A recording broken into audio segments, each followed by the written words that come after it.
So let's talk about absolutism, the power of the kings.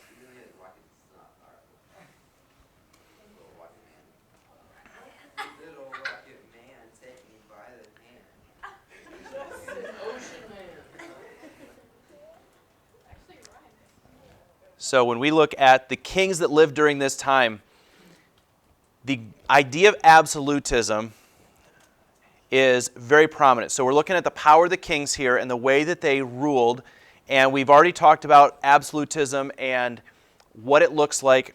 Now let's talk about the goals.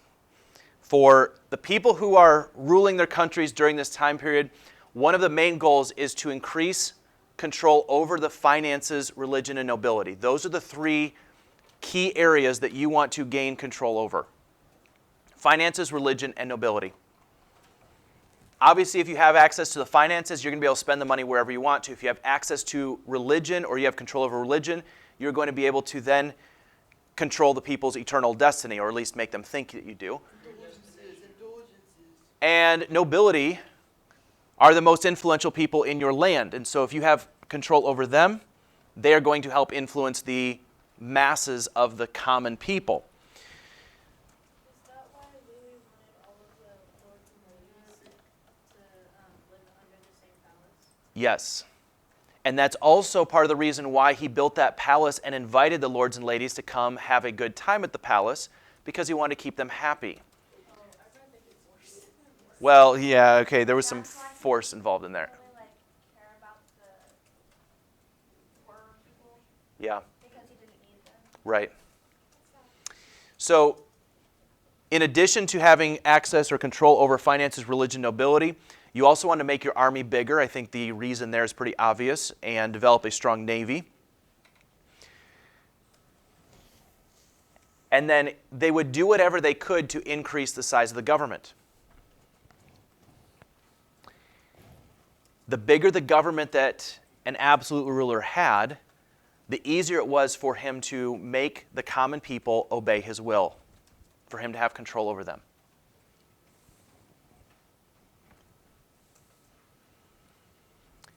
And then the fourth goal of absolutism is you're going to use all of those things that you have accumulated in A, B, and C, and now you're going to make your territory bigger, make your kingdom larger. Let me just toss this out there. This right here would make an excellent essay question. Describe the goals of absolutism. Oh, okay.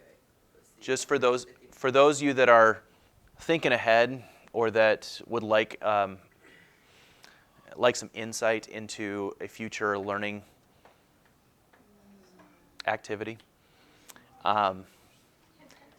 Yeah. So if I were you, if I were a student sitting in a world history class right now taking notes, and my teacher said, this would make a really good essay question, I would mark that a little bit and say, Mr. Jones could throw that on a future learning activity. Learning activity or test? Well, are they kind of the same thing? I didn't know if we were going to have a pop essay or something. We're having a pop test? Oh, no. Maybe he's going to switch it up. That would be. Jones, you should make a pop test thing. Don't give me any ideas. What? Now, here's the divine right of kings here comes into play with the right of absolutism. And I put right there in quotations just because of the fact that it's really not a right, but the kings defended their rule and their authority through the divine right of kings, which we learned about in that video. And so it would be really important here, even though I know it doesn't show up on the screen, you need to understand the concept of divine right of kings. And the fact that that power came from who? God. Came from God. And if God gave them that power, then who is the only person that can remove them from that power? God. It is God. So if the Pope didn't like the king, they could remove them? Yes, because of the fact that the Pope, according to the Catholic Church, the Pope was God's representative here on earth. So the Pope, if he said, Mr. King, you're not doing a good job, we're going to remove you from power, I have the Word of God telling me to do that, then that would be true. Was the only one who could do that. Yes. But if you're a king or a queen and the Pope came and told you that you are going to lose your job in your kingdom, are you going to be very accepting of that message? Yes. No. So what are you going to do? You would probably do anything to keep it. Including fight the Pope, right? Thus, the religious wars that we've already talked about continue on, yeah, where you have popes versus kings fighting wars. Why didn't Do they you just want to make, live like, on some Earth or type do you of want to like live on agreement?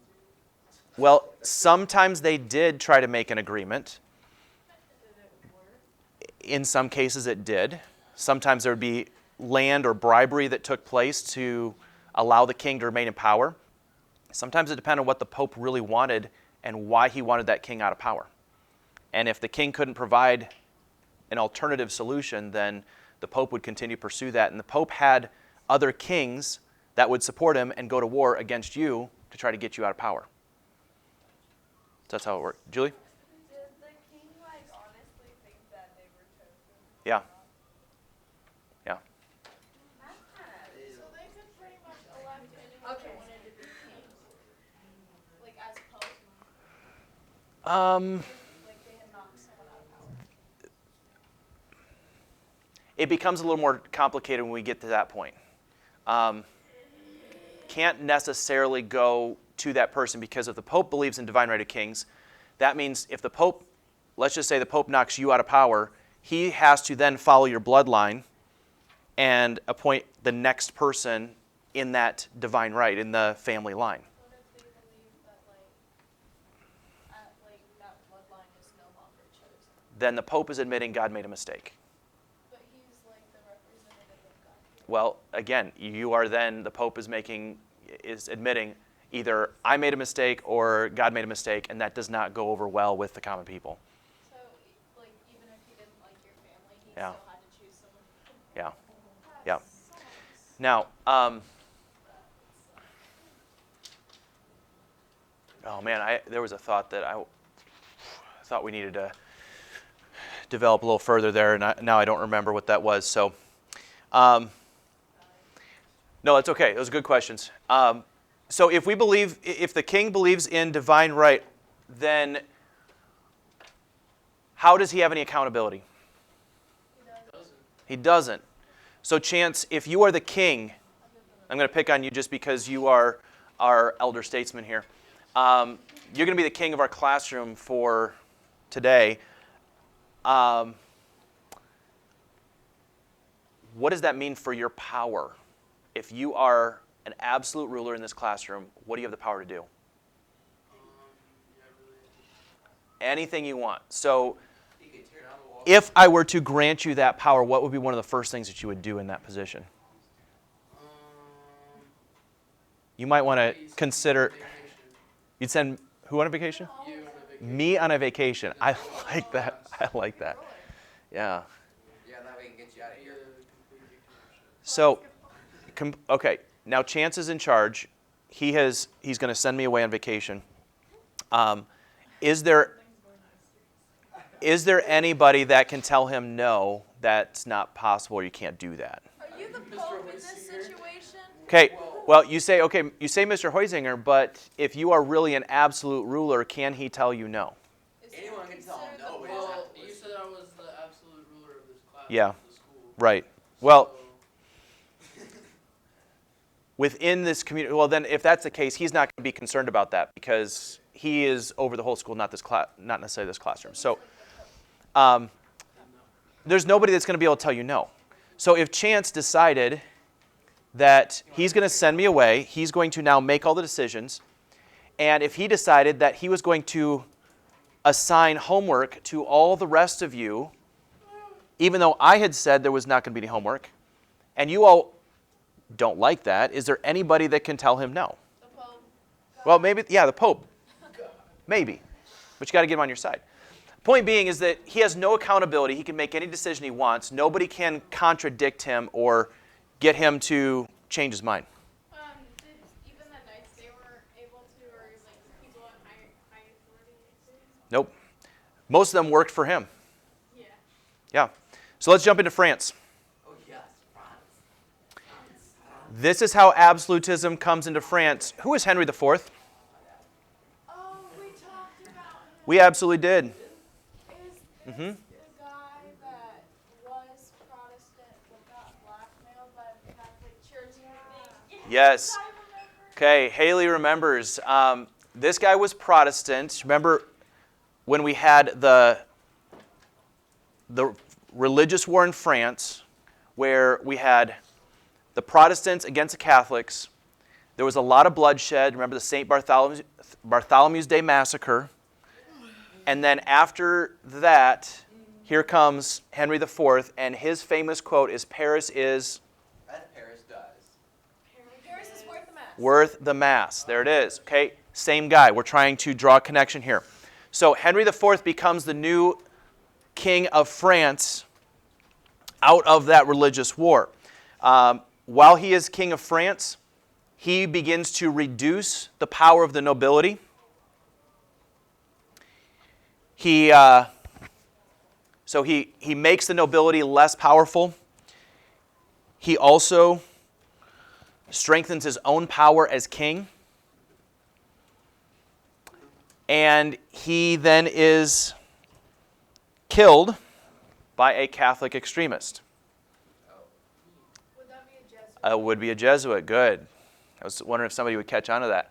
So, again, I realize that we just spent a lot of time talking about divine right of kings. So somebody that went in to kill him would have violated that or would not have fallen in line with that. And the Jesuits were sent out by the Catholic Church. Unless he was.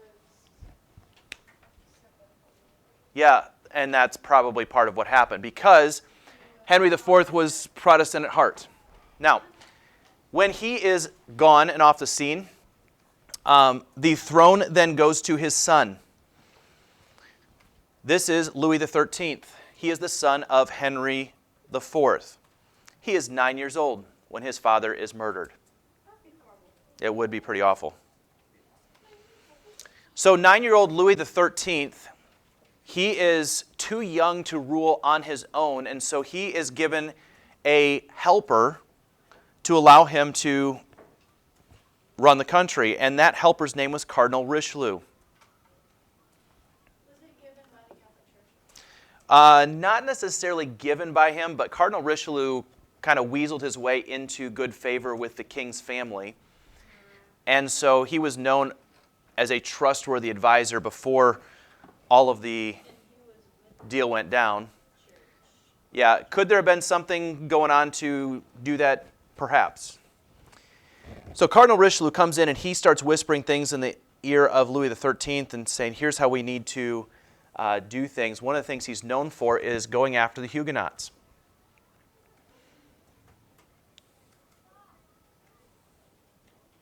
Aren't the Huguenots, weren't they protected by his father? They were. Yep. The Huguenots had been given that protection by Henry IV. Now, Cardinal Richelieu did not like that. So he decides that he is going to attack them. Now, he technically cannot launch war on them. So he doesn't try to kill them, but here's what he does. No, this is after the massacre. That was years ago. Okay? Remember that there was that little section that they gave to the Huguenots. They said, you can live here, you can worship freely. So Cardinal Richelieu says, okay, here's the deal. If you're a Huguenot, you are going to have to help house all of the soldiers of France. If you're going to live here, that's going to be one of your responsibilities. So they forced the Huguenots to feed and provide place of shelter and sleep for all these soldiers. What? That doesn't sound too bad. Well, neither did concentration. Haley, yes, compared to some of the persecution we've talked about, but if you had somebody knock on your door this evening and they were part of the U.S. military and they said, hey, we are coming to, we're going to come spend the next month with you, and they were going to force you out of your comfortable room and you're going to have to sleep on the floor in your living room because they are now living in your house. That is protected by which amendment? It's a third. Yes, very good chance. Yeah. I have no idea, but they're Yeah. gonna leave due to In the United States, that is protected by the Third Amendment. Part of the reason why that's in the United States Constitution is because of this stuff right here. Let's draw some of those connections. Okay, so he forced them to house soldiers. The second thing that he does is he begins to kidnap children that belong to the Huguenots. Yeah. He kidnaps the children. He does not harm them, but he kidnaps them when they're young enough and they don't know anything about their religious viewpoints, and they put them into Catholic schools. And they indoctrinate them in Catholic beliefs. His goal was that if he could do that with kids young enough, and they bought into the Catholic faith, that eventually Protestantism would die out with the older generation in France. Did it work? No. It was moderately successful. It did work in some cases, but did not fix the problem from his perspective. They probably would have been housed with other people or Yeah. housed. Now, Cardinal Richelieu also replaced all the nobility with people called intendants.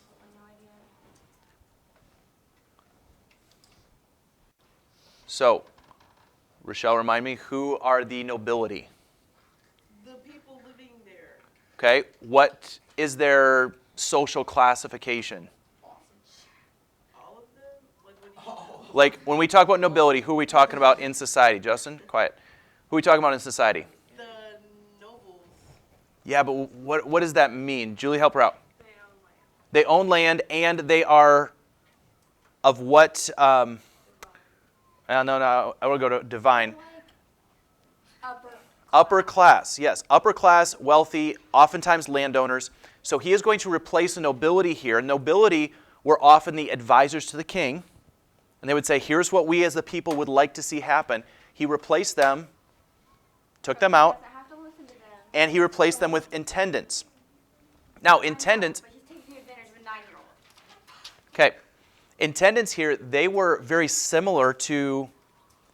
They filled the job what the nobility had once done. But these intendants were people that were going to do the wishes of the king, and that they were going to, in some ways, I want to stop short of saying enforcers, but they would use the policies of the king to help the people stay in line. And they were directly responsible to the king.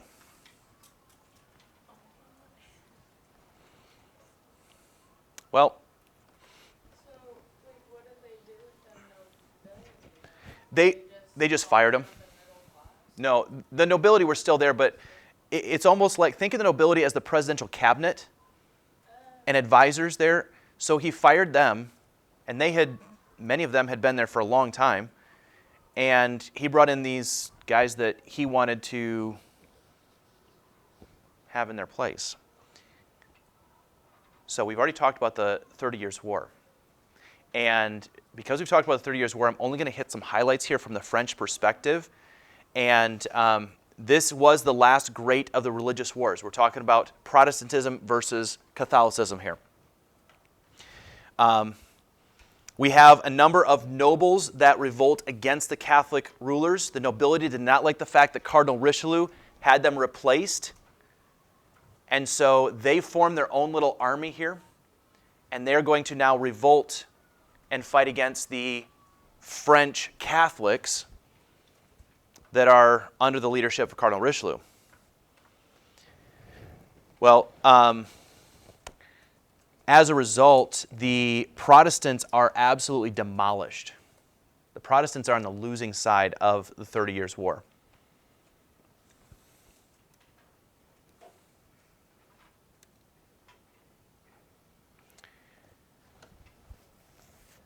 There's a couple of names in here. We already talked about Cardinal Richelieu. The Protestants are led by the King of Sweden. His name is Gustavus Adolphus. I will spell his name for you. Gustavus is spelled G-U-S-T-A-V-U-S.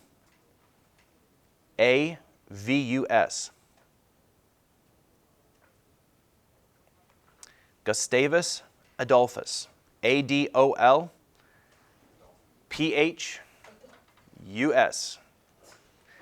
Gustavus Adolphus. He is the king of Sweden, and he is going to lead the Protestants here in this 30 Years' War. Now, throughout this war, it extends beyond France, and it starts going out into Sweden, it starts going out into Spain, and it becomes almost like a world war in Europe because of all the countries that are involved. So in the first part of the war, the Protestants are defeated, but they're going to bounce back, and Gustavus Adolphus is going to be that life coach. He's going to be that guy on the sideline saying, hey, let's go, we can do it.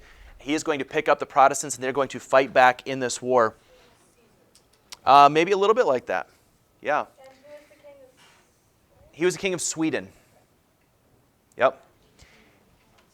And when it's all said and done, the Protestants end up winning, or at least getting to the point where they can get favorable agreements in the Peace of Westphalia. This is the agreement. In fact, I think that's going to come. They are going to try to help the Protestants win this war. Now, at this point, the war has moved out of France and is now more in Sweden and other parts of Europe. So that gets us here to finishing out this 30 Years' War. Peace of Westphalia. No. So the Peace of Westphalia is the end result of the 30 Years' War, and France becomes the world's leading power at the end of this peace agreement. So France now takes that number one slot. They're now the world's strongest and most powerful because of their contribution to the war, because of the fact that they helped to defeat Spain, and the Peace of Westphalia settled all of that.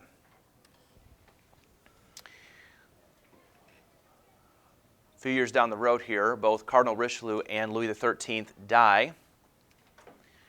And when they die, they leave the throne to the son of Louis XIII. Anybody want to guess who that is? Louis XIV. I think he's up there on the screen anyway. Louis XIV is 5 years old Oh my God. when his father dies. 5? He's 5 years old. 5? So My dad. Oh, that's Louis XIII was 9 when he lost his father. Louis XIV was 5 when he lost his father. Now, Let's settle down. I told you that Louis XIII had the advisor. What was the name of the advisor to Louis XIII? No. I don't think that was. We're good.